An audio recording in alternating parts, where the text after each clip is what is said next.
आपका India news में आपके साथ मैं हूं राजीव। इंडिया न्यूज आप तक लेकर आया सबसे तेज बुलेटिन न्यूज 222 अगले 22 मिनट में 222 बड़ी खबरें। नमस्कार, मैं हूं आपके साथ मैत्री त्रिपाठी। खबरों की शुरुआत करते हैं। पाकिस्तान के लाहौर में वाघा बॉर्डर के करीब एक आत्मघाती धमाका हुआ। धमाके के बाद अब तक 55 लोगों की मौत और 200 लोगों के जख्मी होने की खबर है। बताया जा रहा है कि इस ब्लास्ट को एक फिदायन हमलावर ने अंजाम दिया। मरने वालों में ज्यादातर महिलाएं और बच्चे हैं। इसके अलावा 2 पाकिस्तानी रेंजर भी मारे गए। हालांकि बीएसएफ ने बताया कि इस ब्लास्ट से भारत की तरफ किसी तरह का कोई नुकसान नहीं हुआ। बताया जा रहा है कि हमलावर को वाघा बॉर्डर के परेड ग्राउंड के चेक पोस्ट पर जैसे ही रोका गया उसने ब्लास्ट कर दिया। ब्लास्ट के बाद लाहौर के सभी अस्पतालों में इमरजेंसी घोषित कर दी गई है। बताया जा रहा है वाघा के दोनों तरफ झंडा उतारने का कार्यक्रम खत्म होने के बाद धमाका हुआ। बताया जा रहा है कि धमाका परेड की जगह से महज 600 मीटर दूरी पर हुआ। पाकिस्तानी मीडिया के मुताबिक अलकायदा से जुड़े ग्रुप जंदुल्लाह ने इसकी हमले की जिम्मेदारी ली है। पुलिस के मुताबिक 20 साल का हमलावर अपने साथ 20 से 25 किलोग्राम विस्फोटक सामग्री लिए हुए था। पाकिस्तान के पीएम नवाज शरीफ ने वारदात की रिपोर्ट तलब की है। प्रधानमंत्री नरेंद्र मोदी ने इस हमले की कड़ी निंदा की है। पीएम ने पीड़ितों के प्रति सहानुभूति जताते हुए इसे खौफनाक और कायराना आतंकी कार्रवाई बताया। पीएम ने वारदात के तुरंत बाद ट्वीट किया, मैं इस तरह की कायराना आतंकी कार्रवाई की कड़ी भर्त्सना करता हूं। पाकिस्तान की सीमा पर हुई इस आतंकी वारदात के बाद भारत के अटारी बॉर्डर पर हाई अलर्ट घोषित किया गया। पाकिस्तान के आग्रह पर 3 दिन तक वाघा बॉर्डर पर रिट्रीट सेरेमनी स्थगित करने का फैसला लिया गया है। एक फुटवेयर फैक्ट्री में भीषण आग लग गई। तस्वीरों में आप देख सकते हैं पूरी फैक्ट्री आग की लपटों से घिरी हुई। दमकल की 4 गाड़ियों की मदद से 3 घंटे बाद आग पर काबू पाया जा सका। आग से लाखों का सामान जलकर खाक हो गया। आशंका है शॉर्ट सर्किट के चलते आग लगी। महाराष्ट्र के पालघर के इंडस्ट्रियल एरिया में आग ने जमकर आतंक मचाया। आग की ऊंची ऊंची लपटों के साथ धुएं का गुबार उठता दिखाई दे रहा है। आग से लाखों के नुकसान का अनुमान है। आग पर काबू पाने के लिए दमकल की कई गाड़ियों को घंटों मशक्कत करनी पड़ी। फिलहाल आग की वजह साफ नहीं हो पाई। यूपी के गोरखपुर में एक इमारत में भीषण आग लग गई। इमारत से आग की ऊंची ऊंची लपटें उठने लगी। भीषण आग से इलाके में हड़कंप। गोरखपुर के राजघाट इलाके की इस इमारत में कपड़े का बड़ा गोदाम था। कपड़ों की वजह से आग तेजी से फैली और पूरी इमारत इसकी चपेट में आ गई।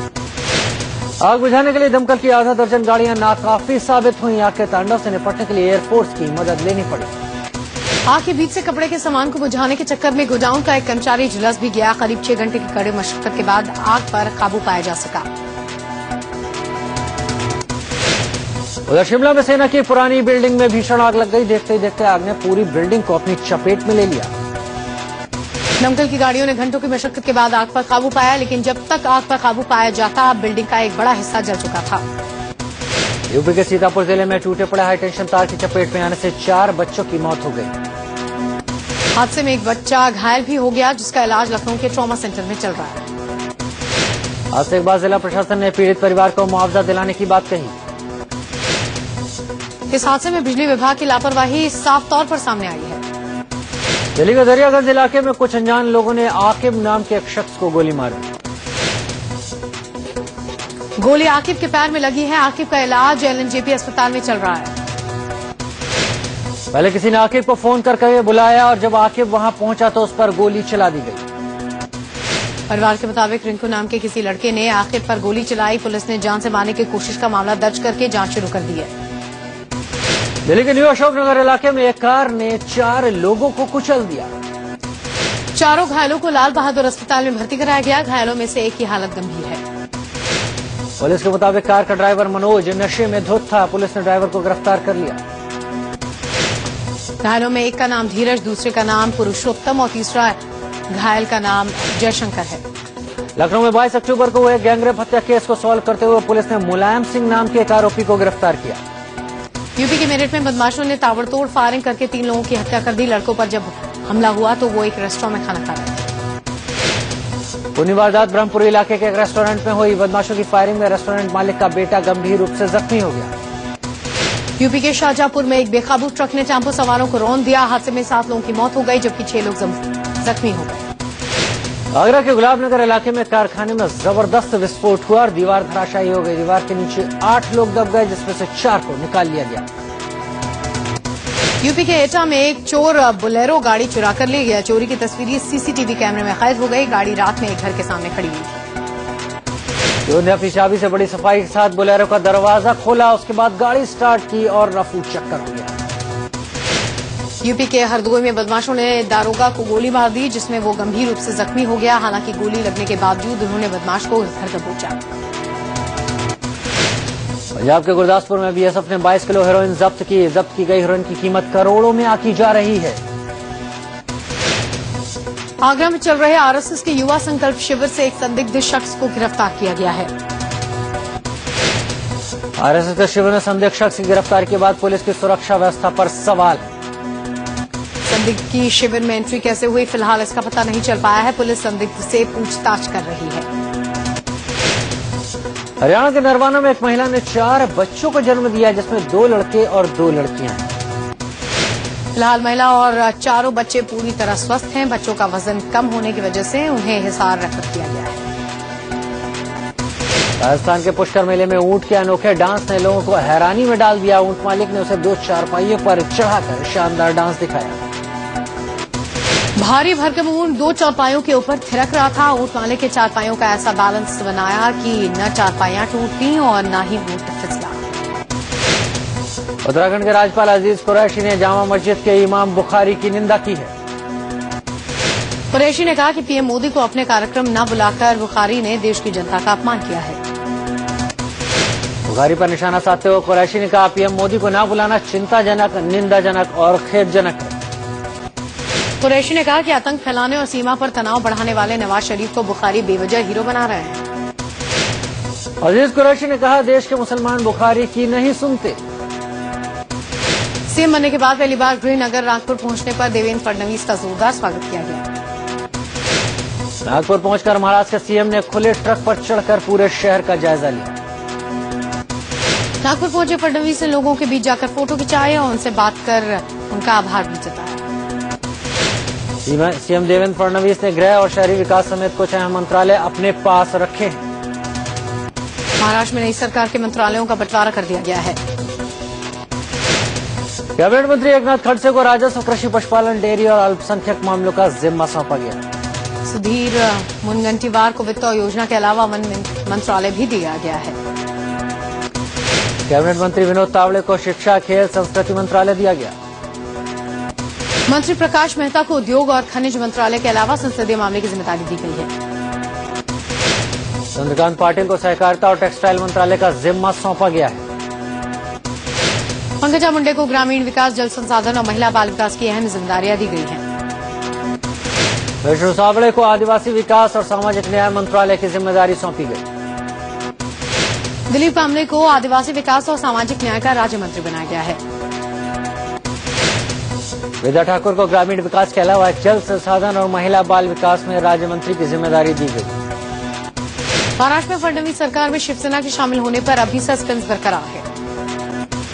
शिवसेना अध्यक्ष उद्धव ठाकरे ने कहा, 2 दिनों में इस पर फैसला होगा।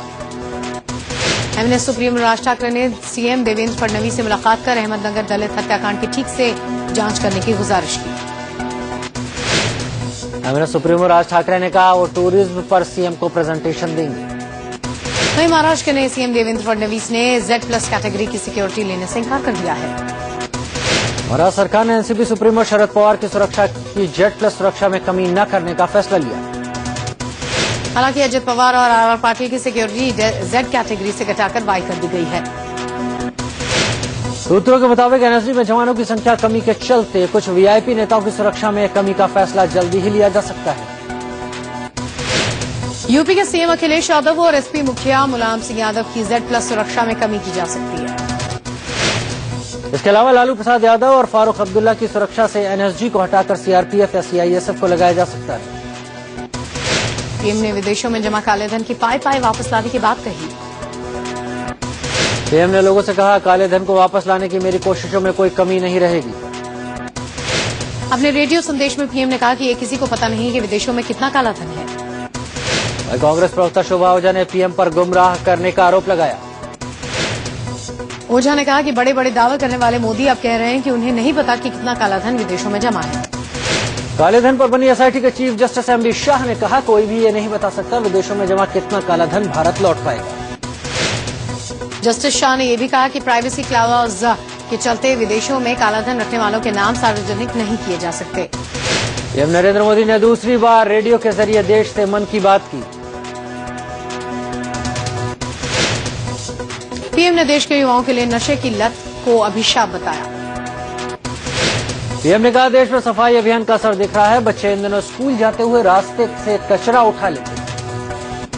पीएम ने सरहद पर तैनात जवानों के जज्बे की भी तारीफ करते हुए कहा कि जवानों को मैं सलाम करता हूं। पीएम ने लोगों से कहा, आप मुझे चिट्ठी लिखें, मैं जरूर आपकी बात सुनूंगा और सुझावों पर अमल करूंगा। देश भर में लोगों ने जगह जगह रेडियो पर सीएम के संदेश को सुना। पीएम के संदेश को सुना। पीएम के भाषण को लेकर लोग बेहद उत्साहित हैं। रेडियो से बदसलूकी करने वाले दामाद रॉबर्ट वाड्रा से कांग्रेस अध्यक्ष सोनिया गांधी ने घर जाकर मुलाकात की। दरअसल हरियाणा की लैंड डील पर सवाल पूछे जाने पर वाड्रा एएनआई के रिपोर्टर पर भड़क गए और माइक झटक दिया। वाड्रा के दफ्तर से कहा गया, ये एक प्राइवेट इवेंट था जहां मीडिया को नहीं होना था। बयान के मुताबिक वाड्रा को लगा था कि प्राइवेट फोटोग्राफर ने सवाल पूछा है, उन्हें एजेंसी के रिपोर्टर की जानकारी नहीं थी। मीडिया से बदसलूकी करने वाले रॉबर्ट वाड्रा के बचाव में कांग्रेस खुलकर आ गई है। कांग्रेस प्रवक्ता रणदीप सुरजेवाला ने कहा कि मीडिया को उकसाने वाले सवाल से बचना चाहिए। हरियाणा के मुख्यमंत्री मनोहर लाल खट्टर ने कहा, वाड्रा लैंड डील मामले में कानून अपना काम करेगा। बीजेपी ने जम्मू कश्मीर में विधानसभा चुनाव के लिए 45 उम्मीदवारों की लिस्ट जारी की है। 45 उम्मीदवारों की पहली लिस्ट में बीजेपी ने 11 नाम कश्मीर घाटी के लिए तय किए। हाल ही में बीजेपी ने शामिल हुए कांग्रेस के पूर्व सांसद लाल सिंह को बशोली विधानसभा सीट से टिकट दिया गया है। अहम बात यह कि बीजेपी ने मौजूदा 11 विधायकों में से 8 का पत्ता साफ कर दिया है। झारखंड की 81 सीटों में से बीजेपी ने 63 उम्मीदवारों की पहली सूची का ऐलान कर दिया है। लिस्ट के मुताबिक पूर्व सीएम अर्जुन मुंडा खरसावन तो पूर्व उप मुख्यमंत्री रघुवर दास जमशेदपुर ईस्ट से मैदान में होंगे। बीजेपी की इस पहली लिस्ट में 45 साल से कम उम्र के 35 लोगों को टिकट दिया गया है। झारखंड और जम्मू कश्मीर में 5 चरणों में चुनाव होने हैं। पहले चरण का मतदान 25 नवंबर को होगा। दोनों राज्यों के लिए उम्मीदवारों का फैसला बीजेपी की केंद्रीय चुनाव समिति की बैठक में हुआ। बैठक में खुद पीएम भी मौजूद रहे। झारखंड मुक्ति मोर्चा ने भी 28 उम्मीदवारों की सूची जारी कर दी है। कांग्रेस के साथ मिलकर सरकार चला रही जेएमएम ने 14 सिटिंग विधायकों को टिकट दिया है। और कांग्रेस को उस वक्त बड़ा झटका लगा जब एक उम्मीदवार बीजेपी में शामिल हो गया। भवनाथपुर से कांग्रेस विधायक अनंत प्रताप देव को एक दिन पहले ही पार्टी ने टिकट दिया था। अनंत प्रताप देव रांची में प्रदेश बीजेपी कार्यालय पहुंचकर बाकायदा उन्होंने सदस्यता ली। अनंत प्रताप देव ने 3 नवंबर यानी आज बीजेपी उम्मीदवार के तौर पर नामांकन दाखिल करने का ऐलान भी कर दिया। दिल्ली की 3 विधानसभा सीटों पर होने वाले उपचुनाव के लिए बीजेपी आज उम्मीदवारों का ऐलान कर सकती है। नई हरियाणा सरकार का पहला विधानसभा सत्र आज से शुरू होगा। आज सबसे पहले प्रोटेम स्पीकर का चुनाव होगा और उसके बाद नए सदस्यों को शपथ दिलाई जाएगी। हालांकि पहले दिन कोई खास काम नहीं होगा, मगर वाड्रा जमीन विवाद को लेकर सियासी गहमागहमी जरूर देखी जा सकती है। बीजेपी प्रवक्ता मीनाक्षी लेखी और आप नेता सोमनाथ भारती में एक कार्यक्रम के दौरान जमकर बहस हुई। दरअसल दिल्ली के हौज रानी इलाके में पानी की समस्या को लेकर आयोजित एक कार्यक्रम में दोनों पहुंचे थे। खबरों के मुताबिक मीनाक्षी लेखी और सोमनाथ भारती पानी की समस्या को लेकर एक दूसरे पर आरोप प्रत्यारोप करने लगे। बहस होने के बाद मीनाक्षी लेखी कार्यक्रम से चली गई, लेकिन दोनों पक्षों के लोगों ने जमकर नारेबाजी की। बीजेपी प्रवक्ता शाहनवाज हुसैन को धमकी देने का मामला सामने आया है। धमकी भरी एक कॉल दुबई के एक नंबर से आई थी। शाहनवाज ने इस बाबत दिल्ली के संसद मार्ग थाने में शिकायत दर्ज कराई है। अरविंद केजरीवाल ने पीएम मोदी की तारीफ कर सबको हैरान कर दिया है। केजरीवाल ने कहा, मोदी अच्छे वक्ता हैं, सही बातें कहते हैं, उन्होंने देश में सकारात्मक माहौल बनाया है। हालांकि केजरीवाल ने कहा, मोदी ने जो वादे किए थे अभी तक उन्हें पूरा नहीं किया। लेह में एक बार फिर से 2 इलाकों में चीनी सैनिकों ने घुसपैठ की कोशिश की। हालांकि आईटीबीपी के जवानों ने दोनों ही इलाकों से चीनी जवानों को वापस लौटने पर मजबूर कर दिया। बताया जा रहा है कि 22 अक्टूबर को चीन की पीपल्स लिबरेशन आर्मी के सैनिक सीमा के अंदर घुस आए थे। चीनी सैनिक बोट के जरिए झील के रास्ते भारतीय सीमा में दाखिल हुए। सूत्रों के मुताबिक चीनी सैनिक भारतीय सीमा में 5 किलोमीटर अंतर तक घुसने में कामयाब हो गए थे। हाल चौकस आईटीबीपी सैनिकों ने उन्हें और आगे नहीं बढ़ने दिया। अंबानी के बाद अब बिरला समूह के मुखिया कुमार मंगलम बिरला भी 5 नवंबर को परिवार समेत काशी जाएंगे। बताया जा रहा है कि बिरला का यह दौरा 3 दिन का है। इस दौरान काशी विश्वनाथ का वो आशीर्वाद लेंगे। बताया जा रहा है कि बिरला परिवार बाबा विश्वनाथ के रुद्राभिषेक के अलावा अनुष्ठान में भी शामिल होगा। देव दीपावली का अद्भुत नजारा देखने बजड़ा पर सवार होकर बिरला परिवार दशा